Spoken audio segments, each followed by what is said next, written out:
കേരളത്തിലെ കായിക മേഖലയിൽ നടക്കുന്ന തെണ്ടിത്തരങ്ങളെക്കുറിച്ച് പറയാൻ നിന്നാൽ അത് നീണ്ടൊരു മഹാകാവ്യം പോലെ നീണ്ടുപോകും. അതൊരിക്കലും തീരത്തില്ല. കേരള ബ്ലാസ്റ്റേഴ്സ് എന്ന ക്ലബ്ബ് അനുഭവിക്കുന്ന ദുരവസ്ഥകളെക്കുറിച്ച് പറയാനാണെങ്കിലും കേരള ബ്ലാസ്റ്റേഴ്സിൻ്റെ മാനേജ്മെൻറ്റ് അത്ര വെടിപ്പാണോ എന്ന് ചോദിച്ചു കഴിഞ്ഞാൽ അവരും അത്ര വെടിപ്പല്ല. പക്ഷേ ഈ ഒരു ക്ലബിനെ ഈ ഒരു ക്ലബിനെ മാത്രമല്ല, ഇവിടുത്തെ എല്ലാ സംവിധാനങ്ങളെയും വേട്ടയാടിക്കൊണ്ടിരിക്കുന്ന ഭരണകൂട ഭീകരതകളെക്കുറിച്ച് നമ്മൾ ഒരുപാട് മനസ്സിലാക്കുന്നതാണ്.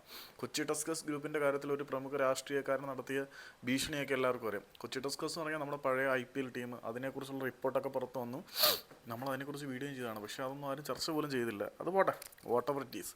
ഇപ്പം കേരള ബ്ലാസ്റ്റേഴ്സ് എന്ന് പറഞ്ഞാൽ national level, top level league കളിക്കുന്ന ഒരേ ഒരു ക്ലബ്ബാണ് കേരള ബ്ലാസ്റ്റേഴ്സ്. ആ ഒരു ക്ലബിനെ കരുതിക്കുട്ടി ആക്രമിക്കുന്ന തരത്തിലുള്ള പരിപാടിയാണ് നമ്മളുടെ ഇവിടുത്തെ സിസ്റ്റത്തിൽ നിന്നും ഉണ്ടാകുന്നത്. നേരത്തെ തന്നെ കേരള ബ്ലാസ്റ്റേഴ്സിൻ്റെ ട്രയൽസ് നടക്കുന്ന സമയത്ത്, പിള്ളേർക്ക് വേണ്ടിയുള്ള ട്രയൽസ് നടക്കുന്ന സമയത്ത് ട്രെയിനിങ് ഗ്രൗണ്ട് അടച്ചിട്ടിട്ട് അവരെ വെയിലത്ത് നിർത്തിയ സാഹചര്യം ഉണ്ടായിട്ടുണ്ട്. അതുകൂടാതെ പലതവണ ട്രെയിനിങ് തടസ്സപ്പെടുത്തി ട്രെയിനിങ് ഗ്രൗണ്ട് പൂട്ടിക്കൊണ്ട് പോകുന്ന നടപടിയും ഇവിടുത്തെ അധികൃതരും കാണിച്ചിട്ടുണ്ട്. അതിൻ്റെയൊക്കെ ഒരു എപ്പിക് ഫോമാണ് നമ്മൾ കഴിഞ്ഞ ദിവസം കണ്ടത്. കേരള ബ്ലാസ്റ്റേഴ്സിൻ്റെ പ്രസ് കോൺഫറൻസിന് വന്ന മാധ്യമപ്രവർത്തകരെയും മറ്റ് ഡെലിഗേറ്റ്സിനെ എല്ലാം ഇറക്കി വിട്ടിട്ട് കോൺഫറൻസ് ഹാളും സ്റ്റേഡിയവും ലോക്ക് ചെയ്യുന്ന അധികൃതരെ നമ്മൾ കണ്ടു. ഇവർക്ക് ഇതിനൊക്കെയുള്ള ധൈര്യം വരുന്നത് എങ്ങനെയാണ്? കാരണം ഇവിടുത്തെ ഒരു സിസ്റ്റം അവരുടെ കൂടെ എല്ലാത്തിനും നിൽക്കുവാണ്.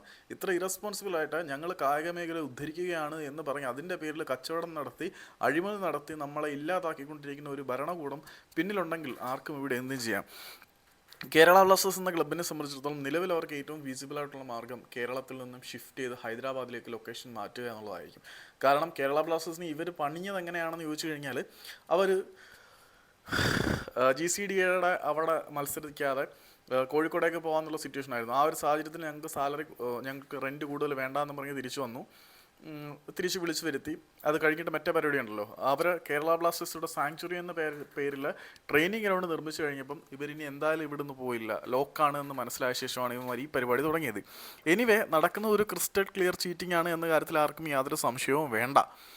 ഇനി നമ്മൾ പറയുന്നത് കേരള ബ്ലാസ്റ്റേഴ്സ് എന്തുകൊണ്ട് ഹൈദരാബാദിലേക്ക് ഷിഫ്റ്റ് ചെയ്യണം എന്ന് ചോദിച്ചു കഴിഞ്ഞാൽ, ഇവിടെ നടക്കുന്ന പിന്നിൽ നിന്നുള്ള കുത്തലും കാര്യങ്ങളൊന്നും അവർക്ക് ഹൈദരാബാദിൽ ഏൽക്കാൻ സാധ്യതയില്ല. ഹൈദരാബാദിൽ ഒരു ISL ക്ലബ്ബ് ഉണ്ടായിരുന്നു, അവർക്ക് സ്വന്തമായിട്ടൊരു ട്രെയിനിങ് ഗ്രൗണ്ട് ഉണ്ട്. കേരള ബ്ലാസ്റ്റേഴ്സിന് വേണമെങ്കിൽ അത് അക്വയർ ചെയ്യാവുന്നതേ ഉള്ളൂ നിലവിലെ സാഹചര്യത്തിലും.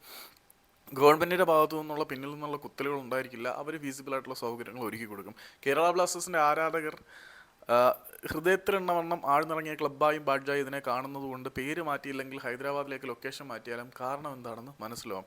ഒരു സ്റ്റേഡിയം സ്വന്തമായിട്ട് നിർമ്മിക്കുക എന്ന് പറഞ്ഞാൽ ഭയങ്കര ബുദ്ധിമുട്ടുള്ള കാര്യമാണ്. ക്രൗഡ് ഫണ്ടിങ് നടത്തി നമ്മൾ പൈസ കൊടുക്കുക എന്ന് പറഞ്ഞാൽ പോലും ഇവിടുത്തെ ട്രേഡ് യൂണിയൻ നേതാക്കളും ഈ GCDA അധികൃതരും ഇവിടുത്തെ ഭരണകൂടം എല്ലാവരും ഒന്നാണ് എന്ന് നിങ്ങൾ മനസ്സിലാക്കണം. കായിക മന്ത്രിക്കുൾപ്പെടെ ഈ ഒരു റെൻറ്റ് കൂട്ടുന്നതിനെക്കുറിച്ച് കൃത്യമായിട്ടുള്ള അറിവും ബോധവും ഉണ്ട്. കേരള ഫുട്ബോൾ അസോസിയേഷനും ഇതിനകത്ത് നിർണായകമായിട്ടുള്ള ഒരു കളി കളിച്ചിട്ടുണ്ട് എന്നെല്ലാവർക്കും അറിയാം. ഇത് കേരളം മാത്രമല്ല, നേരത്തെ ഗോകുലം കേരള ഇതുപോലെയുള്ള ചില വേട്ടയാടുകളിൽ അനുഭവിച്ചിട്ടുണ്ട്. ഇവിടെ എന്തിൻ്റെയൊക്കെയോ പേര് പറഞ്ഞ് ക്ലബിനെ ഇങ്ങനെ നശിപ്പിക്കുന്ന സാഹചര്യത്തിൽ ബ്ലാസ്റ്റേഴ്സിന് ഹൈദരാബാദിലേക്ക് ഷിഫ്റ്റ് ചെയ്യാനായിരിക്കും ഏറ്റവും സൗകര്യം. കാരണം ക്ലബിൻ്റെ ഓണേഴ്സ് അവിടെ നിന്നുള്ളവരാണ്. അതുകൂടാതെ ഇത്രയും ഫാൻ സപ്പോർട്ട് അവിടെ കിട്ടില്ല എന്നുള്ളതാണ് സത്യം. പക്ഷേ വേൾഡ് വൈഡായിട്ട് നടക്കുന്ന ആരാധകരുടെ സപ്പോർട്ട് അവിടെ കിട്ടിക്കൂടാ എന്നില്ല. പിന്നെ ഗവൺമെൻറ് സൈഡിൽ നിന്നുള്ള സപ്പോർട്ട് അവർക്ക് അക്വയർ ചെയ്യാവുന്നേ ഉള്ളൂ.